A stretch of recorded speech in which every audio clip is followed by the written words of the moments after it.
繼續來看高雄岡山這本州工業區歷代實業，12暗時熊熊爆炸燒起來，造成真嚴重的空氣污染。雖然講這環保局已經把這歷代呢罰500萬的罰款，下令停工。不過這台灣前進電線15日召開記者會批評講，這歷代呢對2008年到大龍總查到15屆違規，罰133萬，說是也會當去標這政府的案件，得標超過3億2千萬，甚至同家族的公司有一款的情形，伊是認為講呢，市政府除了愛擴大稽查，針對一直違規廠商，也愛有立管的機制。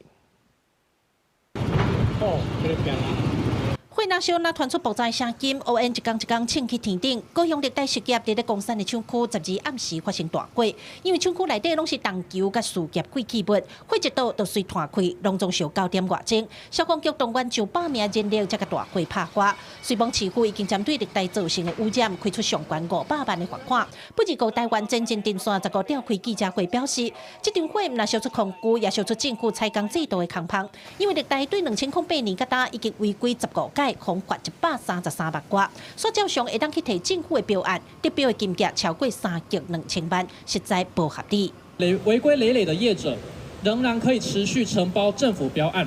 那罰款永遠都低到可以被當成營運成本吸收的話，這樣的制度就是在縱容下一次的災難。時代力量高雄黨部主任王一興表示，歷代實業背後的家族事業，佮包括原力環保、近代實業等等，其中原力環保嘛紅罰23屆，不過政府標案也是照常提。王一興要求市府必須愛隨去稽查，而且相關的採罰記錄攏愛列入標案必要的審查資料。再去環保局嘛前往岡山大寮的工業區，針對歷代原力違法近代4間公司啟動聯合稽查。土水科有一個就是違反水